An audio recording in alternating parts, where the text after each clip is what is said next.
Yeah, again, my name is Corinne McLean. I'm a transportation planner at PBOT, Portland Bureau of Transportation. I have some of my teammates over here in this corner. Yeah,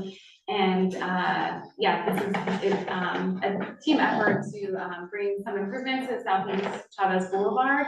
As it shows on the screen now, the extents of the project we're talking about today are from Lafayette Court, which is south of Powell, to Schiller Street, which is where Trader Joe's is, and around where this picture was taken. So we have a project that we want to discuss. We've been working kind of behind the scenes for a bit, and we want to share what our process has been and our recommendations. This just launched on Monday, so this is pretty new out there. I checked, we have a survey out, and about 5 people took it by this afternoon, so we could also use help getting the word out, and glad people are joining this evening. And you're the first neighborhood association we're visiting, so we'll go to others as well, and yeah. We're the best. I mean, so far, like, you guys are very organized, but it's not a competition, you know. No, it's not a competition. We're all in this together. But yeah, thank you for having me, and thanks for taking the time. Really appreciate, you know, we have a lot of information to share, so we appreciate anyone taking the time to listen, to read the information online, to take the survey. It really makes a difference in the outcome of the project. And actually, I have some notes. I may refer to my notes because we just have a lot we want to share, and I don't want to skip over anything. So, let's see. So what I'm planning to do is try to keep the presentation short. There's so much, but try to keep it to like 20 minutes or less.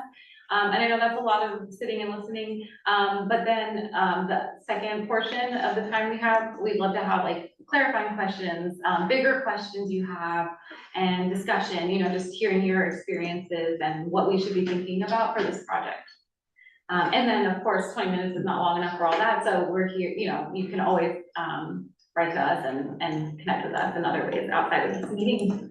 But yeah, thank you again for having me. Background on this project, PBOT received a grant from Oregon Department of Transportation to make improvements on this stretch shown in the map of Chávez Boulevard. This project needs to be completed by the end of 2028, so we're expecting construction closer to 2028. And the focus of this project is safety and preventing more crashes from happening on Chávez Boulevard. So let me make sure I covered it all. Oh, two big things focusing on safety that we that are, you know, scoped and built into this project. One is reorganizing the roadway to slow speeds in the project area, and the other is signal upgrades at Holgate Boulevard, and including like making protected left turns from Holgate onto Chavez. So those are like kind of the basics of the project. And this is a $2.2-ish million project. So for PBOT, kind of a small to medium-sized project compared to some of the bigger efforts you might see out there when you see PBOT projects happening. So relatively smaller, but we are trying to lay the groundwork for more in the future. I wanted to share where we're at today. You know this, of course, if you live in the area, but Chávez Boulevard has 2 travel lanes in each direction with no existing street parking. It's shown in this picture, but there are even worse spots. The pavement condition is very, very poor. And we did investigate, like, can we do something about that with this project? Because it doesn't feel great to put something new on, you know, really old, broken up pavement. We did learn that with a recent cost estimate that could cost up to $7 million to do the road reconstruction. And we searched for funds, but at this time it wasn't possible. So just a side note on that, that's probably something that everybody wants to see improved. And PBOT does too, but we're pretty lean on funds to do all the things that we want to do and address every need that is out there. For pedestrians, the sidewalks are very narrow, and you know the vehicles and buses and everything, you know, drive right up against the sidewalk. There's not a space for greenery, you know, trees and landscaping along the sidewalk like there are in other places. And the sidewalks and curb ramps do not meet PBOT standards or you know, federal ADA requirements, Americans with Disability Act requirements. So there are improvements to be made to the sidewalk and to the curb ramps as well. And then for biking, Chavez Boulevard is not a priority bikeway for the city in our plans. We don't have bike lanes there today. We do have 41st, 42nd as like the closest parallel route, and other routes, around Chavez or La Crosse, but it's not a place that we have planned for bikes to be. And so, yeah, no bike lanes are planned for the future. And we have the TriMet Line 75 bus running, the major north-south route for transit riders. So that is kind of what we got today, which of course you're all familiar with. And part of our work kind of behind the scenes, preparing for this outreach, preparing to bring recommendations to you all, is a crash analysis. My teammate Leor led this. Leor is here today. And Leor works with our Vision Zero team. And the goal of Vision Zero is a citywide program working to eliminate traffic deaths and serious injuries on Portland streets. So part of their work is understanding why crashes happen, where do they happen, and how can we invest in safety improvements to prevent them from happening. And they do much more. So, Leor put together this analysis looking at 10 years of crash data. We have like full robust data from 2014 to 2023. So we don't have like some of the recent years, we don't have like the full data yet. And there have been crashes since 2023.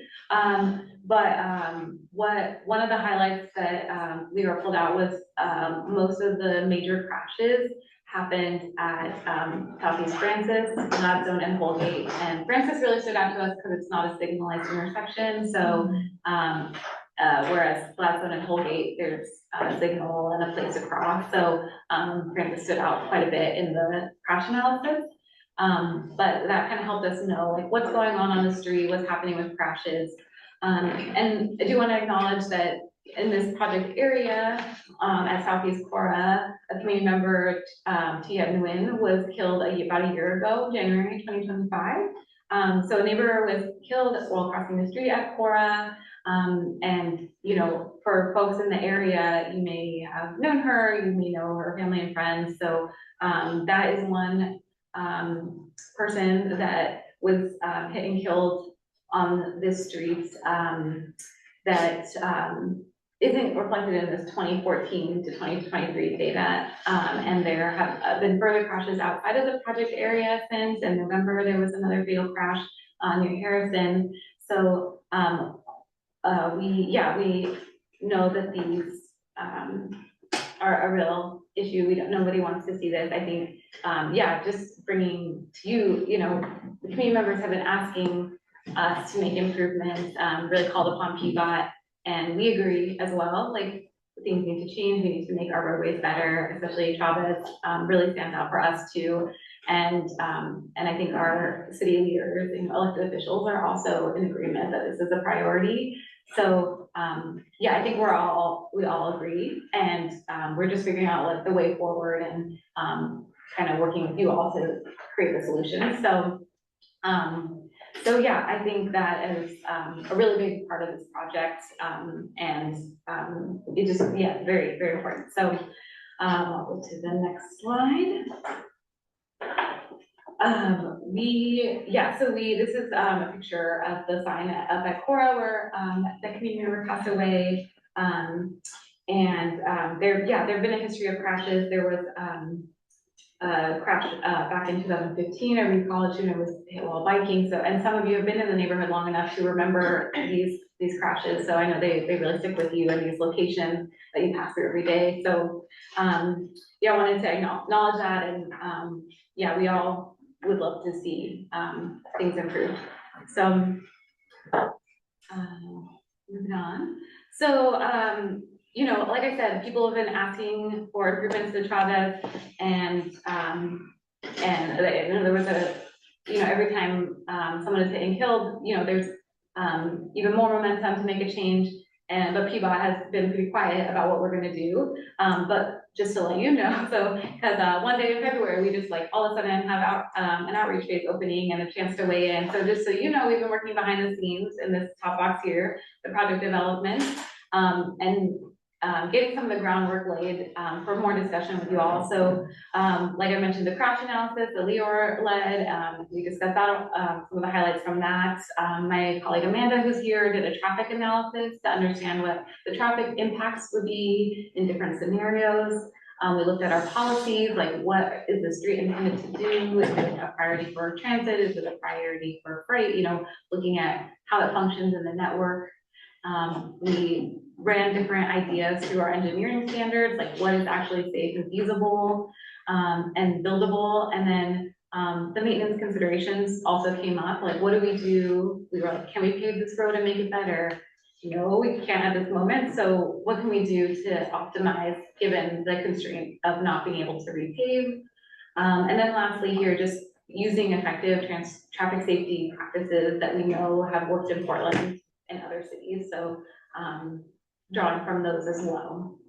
So that's been our work behind the scenes. And then bringing all that together, we now have recommendations that we want to present to the public.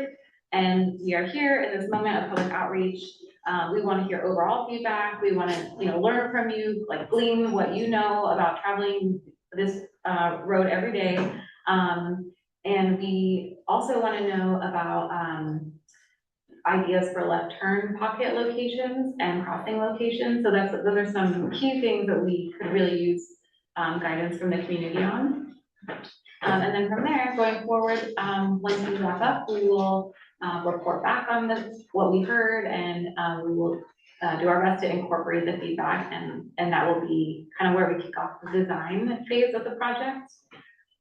So hopefully that helps shed light on where we're at and what we've been up to, if you're someone who's been like wanting to see change for a long time. So I'll pause for a second. We have some recommendations. Actually, if you don't mind, I have a link I wanted to share in the Zoom chat, because that will help in this part. I'll go back to the current point. There's a map that we have that kind of shows the recommendations, and it's pretty easy to like look through that. So if that's a helpful companion or for me, feel free to look at that. I'm going to start. There's these 3 slides showing the recommended roadway changes. I'm going to start with the northern part. North of Holgate, the road is narrower, about 40 feet wide. And then around Mall Street, Holgate South, it's wider, it's about 50 feet. So we had to kind of make a couple different options for those. So for north of Holgate, what we propose is having 2 travel lanes, 1 in each direction, compared to like we have 4 travel lanes today. And with the extra space, the outer lanes would be converted to parking. Parking would be, not at driveways, not in places where it would block visibility at intersections. So it wouldn't be parked up all the way, but there would be spaces where cars could be, and that would actually create a buffer for pedestrians, so cars aren't driving right next to them at faster speeds. And then for this is also still north of Holgate. There are places where people need to make a left turn to get into the neighborhood. And so there would be left turn pockets. And so far what we recommend,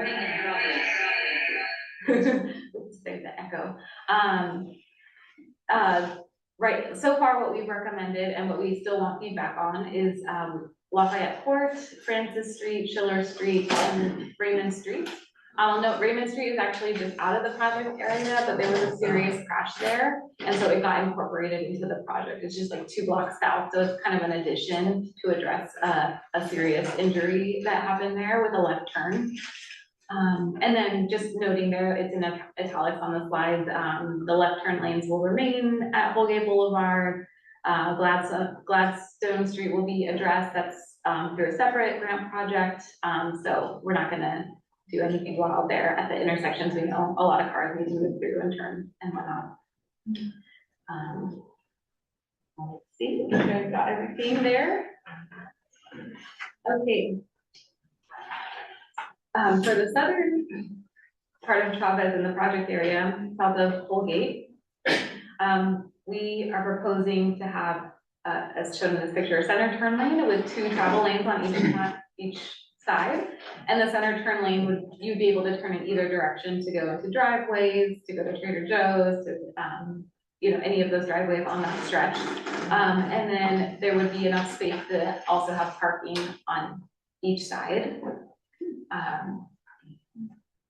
And the link that I shared in the Zoom chat has like a map, kind of like Google Maps, just like walks through like a drawing of like block by block what it looks like each intersection. So that's really a helpful tool and hopefully easy to navigate, but my contact info is up there if you need assistance. And so I wanted to talk about the benefits and the trade-offs. So I'll just read through these ones real quick. Some of the benefits are lower speeds with reduced travel lanes, which will result in fewer crashes and lower crash severity. The second bullet there is reduced conflicts and increased safety with the left turn pockets at key intersections. And then the third bullet, we would have space for installing safer pedestrian crossings with fewer lanes to cross. So for us to build a crossing that's safe across 4 lanes of travel is more costly and complex than having pedestrians cross only, you know, 1 lane in each direction. And then as, you know, a user of that, it's hard to cross across many lanes. And then the fourth bullet there, the street parking, like I said, would create a buffer for pedestrians where it is used. So that would create a little more space for pedestrians not to be right up against the fast moving vehicles. And then on to this next part, those were kind of the traffic safety benefits, but there are other benefits. One being the new addition of parking, especially in an area with apartments and businesses. Okay, yeah, we got a thumbs up. Yeah. And then the second bullet there, there is space for future things like curb extensions, like or greenery, so it kind of leaves space for something in the future. And then the last bullet there is it provides space for the ADA ramps. We have properties and fences like right up to the sidewalk, so if we're gonna build a ramp that's like adequate, the right slopes and whatnot, we do need space, and we could do kind of like those pulled out curb extensions or corners, something to make enough space for a proper ADA ramp. So these are some of the benefits that we saw of setting the roadway up in this way, and we hope the project will make Chávez Boulevard safer for all modes. If you're driving, walking, taking the bus, like any which way you get around, you know, and even make it more livable, like to be able to, for it not to be like so much of a barrier for people to walk their dog and not have to like avoid that certain stretches, just to make it a more livable place. So, and then there are trade-offs. So this is something that we want to grapple with community members. And so the 2 bullets here, Amanda, my amazing teammate, really dug into the traffic impacts and found that there may be some queuing, a couple cars backed up. If someone is waiting, if you're waiting behind a car to turn left onto a driveway. And then there's a potential for slightly increased delay in your trips and diversion to other streets, diversion of vehicles going to other streets. But I will share kind of what Amanda, my teammate, found. And so compared to how the street functions now, the recommendations would result in increased travel times by 30 to 60 seconds.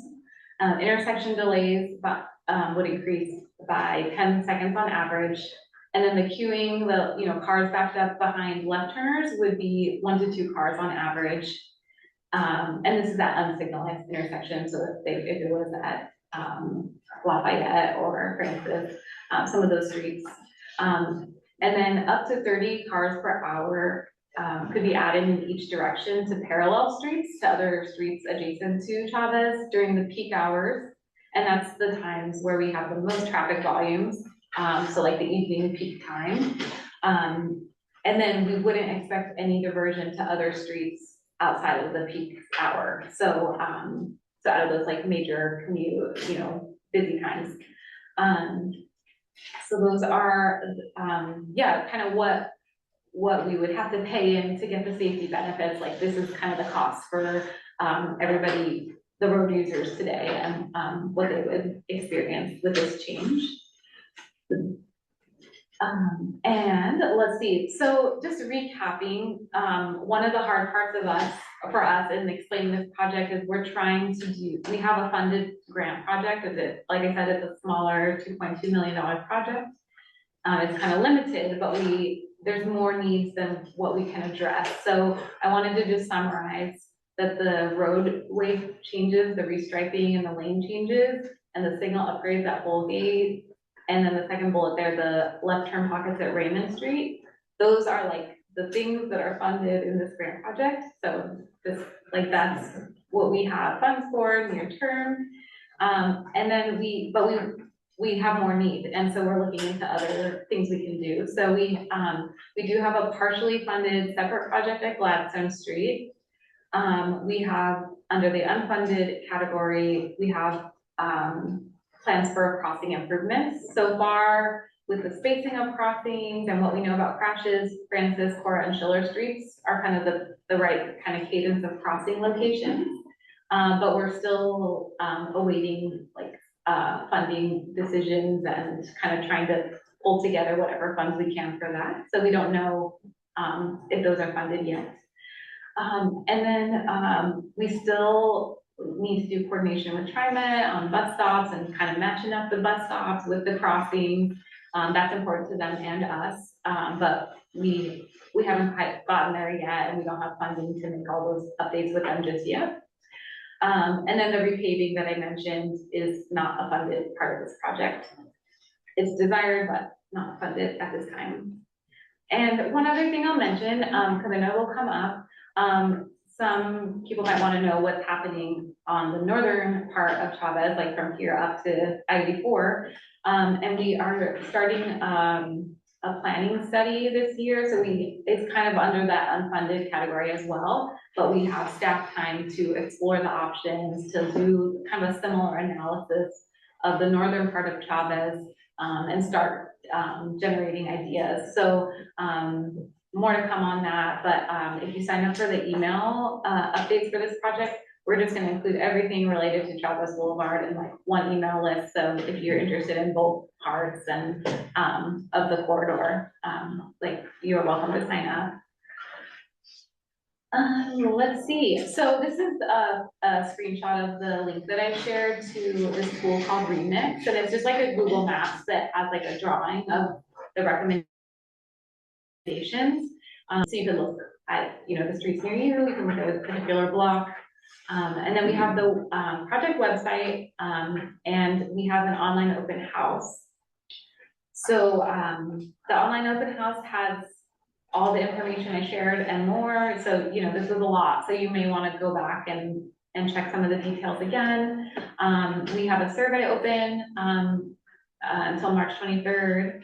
And like I said, those email updates, we're just going to try to bring all the updates together so you have one place to go for Chávez Boulevard updates. And myself, my colleague Mimi, who's here, we are happy to assist, answer questions, do further presentations. I'm working on this outreach phase, and Mimi is the capital project manager who will carry the project through their construction. So both of us are a good resource if you have any questions now or in the future, because this is a couple years out from construction. Yeah. I just say, that is an outdated phone number you have. Oh, I'm sorry, wrong phone number. I can change that. Sorry about that. I don't know where I got it from, but it changed only like. Oh, it's kind of similar to my phone number. We used to be interns together, so maybe they gave us like the same matching phone numbers. But yeah, okay, thank you. Yeah, we'll correct that. Make sure your phone number's right. Sorry about that. But my number is correct on there.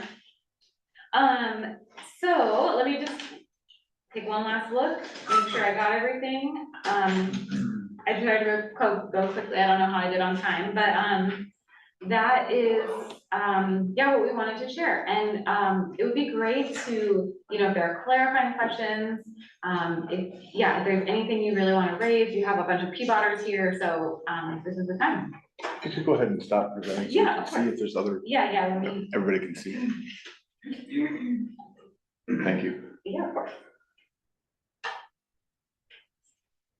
All right. Questions, comments, concerns? We got hands already going up in the back there, please. How are you ensuring that there's actual visibility? I saw that you had placements for 2 cars right by your Trader Joe's, 2 parking spots. It's already, I live on the corner of Schiller and César Chavez, and it's like impossible to see left, to see if I'm trying to turn right, to see the cars coming around, and so it's already like really scary to come out of my driveway right there. So like additional cars on the street are blocking my visibility. Yeah, Like I don't think I'd be able to use my driveway if there's. I think parking spots. that's very valid. I was thinking about that too, as we were looking, it sounds like you looked at kind of what the drawing of what it would look like. Yeah, we generally in Portland do have cars can park pretty close to driveways legally. It's a little bit different for at crosswalks and intersections. We have some guidance to have no parking like 20 feet up to the approach to an intersection. But that's definitely something that we can take into consideration. Like it could be really hard to get in and out of driveways at certain locations. And I think generally that's something that we do, or kind of Mimi's kind of the pro on this, but when the project manager sends notices, there are opportunities to like fine tune things or figure something out kind of more on like the property by property, level. So we're not quite like at the phase where we are hashing out those details yet, but I think that's a very valid concern, and I'm glad to raise it. Just on that, I just want to say, not many people know about 20 feet from the intersection. They don't know about it, they park there anyway. That is something that's very hard to enforce. We have a committee that helped put in some bike parking in those daylighting areas so that it makes it safer. And that has helped in some concerned areas, but that's not, you can't do that everywhere. And one thing that is a potential in the future is curb extensions, because if you have a curb extension, then they definitely can't park there right up at, and then it also kind of expands upon the sidewalk area and has other benefits. Also, on a corridor like this, we will install no parking signs in that 20-foot zone, leading onto intersections. They're not there now because there's no parking, but when we'll add parking, we will add no parking signs as part of the project. Yeah, and Steve had. No, that's exactly. Okay, yeah, sorry, I missed that part there. It would actually be fine, yes. I saw your hand up, Minnie. Did you mention that there was going to be left turn lights on Holgate turning on to César Chavez? Yeah, left turns, like signals. Yes, there's the left turn pocket is there now, Right. but the signal would be updated to include. Okay. In both directions. Yeah, go ahead. Yeah, I guess going back to Schiller and César Chavez, this is just a major livability problem for me. I live right in that neighborhood. I have a child who goes to school down at Tucker Maxon. I have to cross this all the time. Like the pedestrian improvement there really could not come soon enough. I also drive a lot, and I would just so much rather have pedestrian improvements there than I'm waiting through 3 extra lights trying to turn left on the César Chavez in my car. Like, it's much less of a concern when I have 2 tons of steel around me than trying to cross with a young child in the stroller, right? But, Yeah.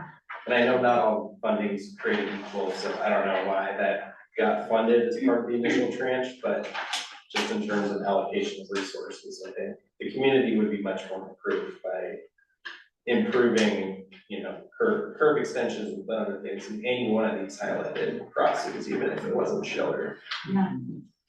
Yeah, Schiller is one that is top of our list with the others that I mentioned, so, yeah. And that also can help, we do want feedback on that, so thank you. And I was just gonna say, we have a neighborhood accessibility committee for the Woodstock neighborhood, and we do a lot of petitioning the city to improve, like we did the bike parking, which was a major help in some areas for crossing, where some accidents did occur. So we work with the city, so you're welcome to work with us as well, but you're also welcome to contact the city, and obviously we wanna make it as safe as possible. You also want to add that, what we've seen when we've done similar types of projects in other places. By the way, I'd like to introduce myself. I'm Leor Schweitzer. I'm on the Sixth Street Team for the Vision Zero team. I know, 20 years later. Yeah. Just making the change to the lane configuration will make crossing the street much easier and much safer. Not where we want it to be, not where we feel great about it, but still a huge improvement. And then hopefully we can get the money to get it to where we all want it to be soon. Yeah, there's definitely conflicts that would be improved by just keeping it one lane that I've experienced firsthand, where you've got someone who stops, someone who goes around them because it's turning into 2 lanes. Sonia? Yeah, because it's a path to school, is there like the safe schools, does that still exist, does that intersect with that? I don't know off the top of my head if that specific crossing is marked up for safe routes to school. I'd have to look that up. But we do work, my desk is 2 desks over from the safe routes to school folks, and I work with the main person who does those projects all the time. The big challenge is that when we have a mix of bad pavement and not having updated ramps, we're talking about numbers that would blow your mind for how expensive a single crossing is, even if we're just pouring concrete. So we actually did apply for some funding and didn't get all the funding that we wanted in order to be able to deliver it as part of this project. But we really do want to see those crossings come in. The back. That's the be first, but the current configuration for that turn into Trader Joe's from Cesar Chavez has the lane that kind of ends, so you do have those people who are turning in can still go in, because I can't view the online map. Is that going to still have like a separate lane for people to turn right into Trader Joe's? Like, is that still incorporated? Because if it's one lane with a center turn lane, that's going to significantly slow traffic going southbound, on Cesar Chavez for Going people southbound, and then the people who wanna turn right. turn right into Trader Joe's, that's already even it's not as bad because there are the 2, but there's really not a lot of space, and like, even like people merging there, that is a significant consideration of traffic congestion. And so just if there could be, not that we have to cater to a specific business, but I think there is enough traffic in that area, where, having an additional turn lane egress or whatever the words are, would be helpful. And would you say that's like during certain times of day or all throughout the day? All of them. All over the beats about Trader Joe's parking apply. And I think if you're going to be working closely with residents who are in that specific kind of area, I think that's great too, but just as somebody who drives that pretty much every day, that going southbound and having the 2 lanes where one car can turn right, because if we don't, it'll end up like a Chick-fil-A, driving where people are backed up forever down Cesar Chavez because, people are trying to turn right to Trader Joe's. But just think about that, I would say that Mauricio probably the design, the stretch is not very long, right? It goes from Powell to Holgate, but it's actually quite complex. So what you see is, recommendations you saw here, cross section from 2-4 lane, it will change. I think it's gonna the Trader Joe's area is a special area that will take a lot of attention, right? But the buses there, right turns, there's an apartment complex, so that will be an area in which the design may be a little different. Also, as you mentioned, at the intersections, we want to have a skinnier road but a wider node, because that's where a lot of the complex is. That's where people are waiting for their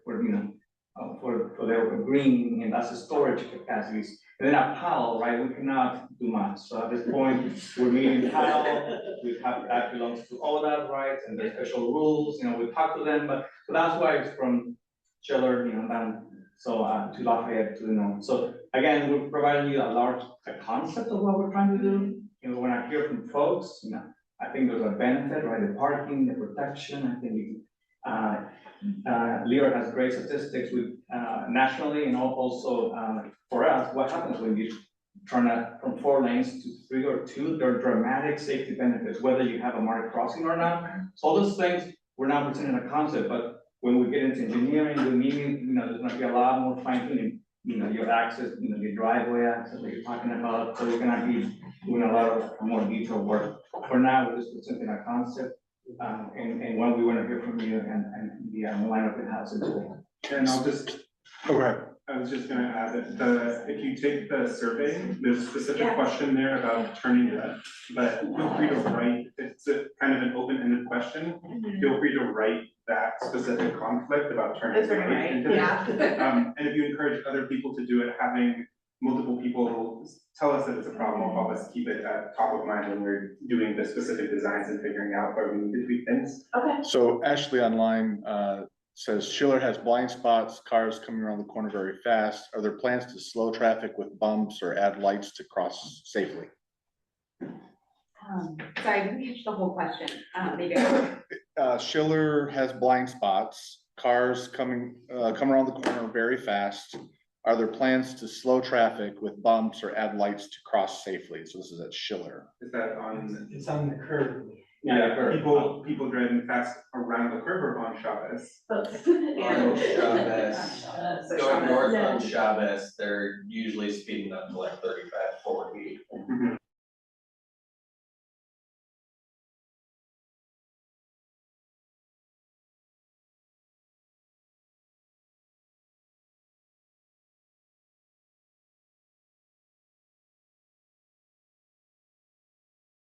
The amount of driving space has a massive impact on speed.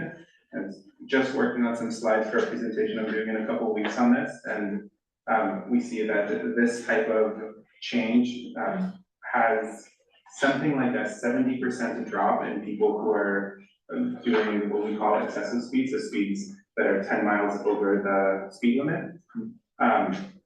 And this section has already had a speed limit reduction to 25 miles per hour. We are also working on reducing the speed limit to 25 for the rest of the corridor.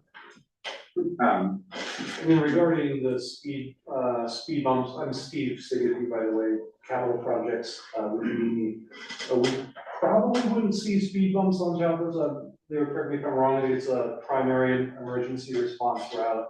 Now, we do have some roads where we do have response routes that do have speed bumps, like Holgate further east, but I think this one is higher order, so we wouldn't typically, I don't think we're gonna see speed bump there. So we rely on some of those other tools. Yeah, there's some rare situations where we can put them on a street like this if it's 25 miles per hour, but since we're doing a number of different things that we believe based on past experience are gonna help slow speeds, we would probably wait to see how that goes first, and if we continue to see significant problems, we have to go through a complicated negotiation with the fire department to get them to approve this, and they want us to show that this is an extreme case where it's necessary because it does hinder their response time. Elisa? Just wanted to call out, there's 3 additional questions, starting with Matt in the chat that have not been asked yet. Oh, did I miss some? Matt said he wasn't sure how to raise his hand, but he has a question. Yeah, sorry, can you hear me? Yeah, go ahead. Yeah, thank you, everyone. I live on Schiller and Cesar Chavez. So I want to throw my hat in the ring with advocating for some sort of crosswalk answer. It's so dangerous, and there's a lot of I hear horns all night because it's an area where 2 lanes are merging, and aggressive drivers are competing, and families are trying to cross, and it's a huge volume of families trying to cross to get over to Trader Joe's.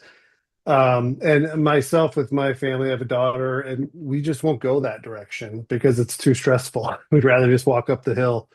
So I just want a little emphasis to be put on that. And also going back to the last conversation about speed bumps, I see ambulances coming down all the time and fire trucks. So, I agree. Maybe that's not the best answer, having speed bumps, but I don't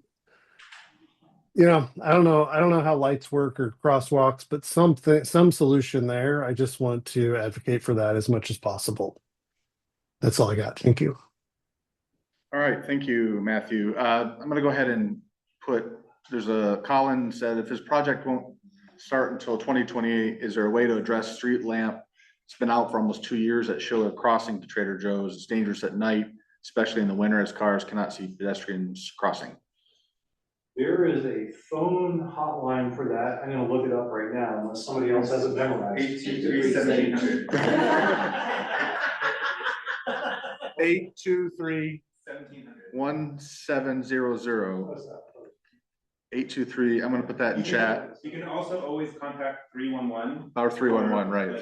Anything, and they will probably be able to write you where you need to go. But if there's anything that feels like a more urgent safety need, then 823-1700 Is for safety, street safety, is that what you call it, or? Yes, it's a like more urgent transportation safety responses. If you call them and say people are going too fast down my street, they're gonna say call 311 because that's not what they address. But if there's something that's already there that's broken, if there's a tree that's blocking a stop sign or something like that, so something where it's a relatively obvious, simple fix that is creating a significant safety hazard, they have very good response time for that number. What was your name again? Leor Schweitzer. Leo. Leor. Leor Schweitzer. Okay, someone asked in the chat. I just want to make sure. And then +1 to pedestrian improvements. I cross César, Chavez and Holgate, walking to Trader Joe's, and the walkway always feels unsafe. Gwendolyn writes, you mentioned that Chavez is not a priority bike route. Are there plans to add signal lights to nearby bike routes on 41st where it crosses Holgate? Use this crossing on foot bike frequently, and it's harrowing given the number of drivers. Often drivers exceed the speed limit on Holgate. Yeah, that's a bit, Yeah. beyond the scope of the project. Well, I guess, I mean, Holgate isn't really the bike. Kind of No, but crossing. You do a. Yeah. Yeah, I understand the issue. Unfortunately, we don't have the funds, and it's not part of the scope of this project. However, we get it. We would love to do that all over the city. And again, with the funds we have, and probably you see the news, we would love to do more, but we can't. I recommend that you can connect with the Woodstock Neighborhood Association, our Neighborhood Accessibility Committee. We can keep pushing for safety such as those so that we can push the city and their buttons to see if we can get cash dispense to put things like crosswalks to make it safer. So you have a question? Yeah, I was just looking at the remix on my phone. I think sorry to go back to Schiller and César Chavez, but I think with this curve here, a real flaw I see with having a left turn being put south of Schiller is that with the visibility concern from the curve, if you force cars to come in close to the curve, there's even less time to see them coming around the curve. And so really I would think, what I would want to see there is actually that they get pushed more towards the middle of the road so that you can have a longer time to see them before they're right on you. And all of this we can submit through the survey? Yes, definitely. Okay, so is the link in the survey? I linked the open house. It has like 4 pages, Okay. and the final page is like share your input, link to the survey. So that should give you both the information and the survey link kind of all together. When you're talking about people going around the curve, from which direction to which direction? Coming north, right? So I'm trying to cross west Schiller to I'm usually on the you know, just because of where I live I'm on the northeast corner trying to cross to the northwest corner. Okay. And so if cars are coming north, they're coming usually pretty fast. There's also some vegetation visibility issues that block seeing further past the corner or up the curve. So if they're coming in tighter, they're gonna be blocked by that vegetation for longer, so you won't have as much visibility. You might even see them later than Coming around that now. curve that you can kind of start seeing at the Yeah. bottom of the map, so they're not seeing people that. And One of the things that'll happen, and we talked about this a little bit earlier, is like our traffic engineers will do like a more fine grained look at like the visibility issues of like curves, like horizontal and vertical curves, driveways, everything comment about driveways, so like we'll get a way more specific, where parking would be prohibited, for example, and which side we would do median island and all that kind of stuff. But thank you for that. Very good comments. I have a lot of questions, but I will hold those for when you visit our neighborhood, Preston Kenilworth. Cause I mean, most of this is through us, I mean, really, like, but, and I live on Forest Street, by the way, and 42nd. But what I wanna ask you though is, about the budget. So I know that you guys don't seem to be talking about, there was a $300,000 that you were talking about, PBOT was gonna contribute to the project, plus the 2.2 million from ODOT.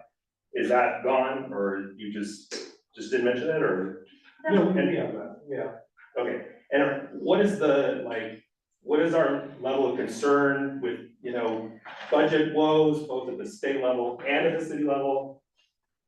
So this is I'm Mimi Phillips, I'm the project manager, so as Steve was saying, like, when we get into the design phase, I'm the person you would contact about like small details like driveways and things like that. I'm also managing the budget. So this is a federally funded project, that's a grant that's filtered through ODOT. Okay. This is secured funding. So there's always, you know, since we've applied for the grant, there's been massive inflation, but we are doing constant budget checks to see where we are. One of the things that when you apply for this type of grant, we want to make sure is that we have a really strong safety benefit to cost ratio. So most of the money for this project is actually gonna be going into the whole gate signal rebuild, that's the most expensive part of this project. And the added safety benefits of the road reorganization really helped us qualify for that grant because it adds so much safety benefit for very little cost to reduce driving. And essentially what this road reorg is gonna do is it's gonna provide us with future opportunities to improve crossings. This really lays the foundation for it. And we are actively seeking additional funding to add crossings specifically at Schiller, Cora, and Francis. We have this partially funded, which is through a different kind of ODOT grant, money for Gladstone. We are actively seeking money to complete that project as well. So we have this $2.2-ish million that includes the city contribution, it's a match to the federal contribution. Most of that is going to Holgate, but the safety benefit includes the entire corridor that we're doing the reorg on, and then we're seeking additional funding for crossings. Thanks. Very well said, and I think we can announce we got 250,000 more from a congressional earmark, which is still a thing, so we learned about that. Okay. Yesterday. That courtesy of Congresswoman Dexter and congressional delegation. So we're trying to get more, just keep going back to the trough and get some more grant money, both federally and locally.